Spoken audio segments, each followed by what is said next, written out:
మన బడవ ఇన్ని సంవత్సరాలుగా నేను ఆ పేరే ఎన్లా ఇప్పుడు దాకా బాహుబలిని పేర్లు.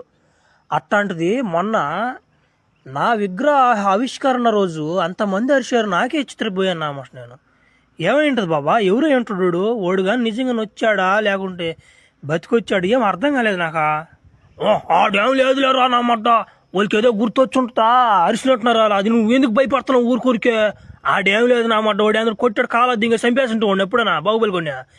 ఎందుకు నువ్వు దిగులు పడతావా బాబా?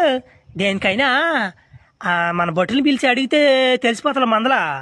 మన బొట్టుని పిలుద్దామా, పిలిచి విచారం చేస్తే తెలిసిపోద్ది కదా. ఎందుకు ఈ కుంటి చేయడు మాట్లాడుతున్నావు, వేసినా మాట్లాడు. మనం బొట్టుని పిలుద్దాం ఉండు. రెండు పిలిచాను లేరా, వస్తున్నారు కానీ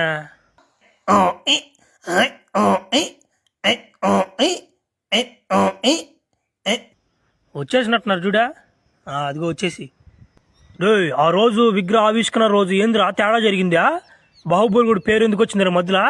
చెప్పండి మా తాటి పెరిగి పడ్డా అతన మాట ఒక్కొక్కరిన మనిషి ఏమనుకుంటున్నారు? మహారాజా నేను చెప్తా చూడండి. ఏబిసిడి ఎఫ్ నీ గుద్రన టఫ్ రప్పుగా జంగతన పోండి ముందు అన్ని జరిపినాయి. రే పట్టుకుంటాడు భయ్యా. మామ ఫుల్ వీడియోలు అన్ని యూట్యూబ్ ఛానల్ అప్లోడ్ చేస్తున్నాను మామ, చూడండి. భయ్య లింక్ ఉందా?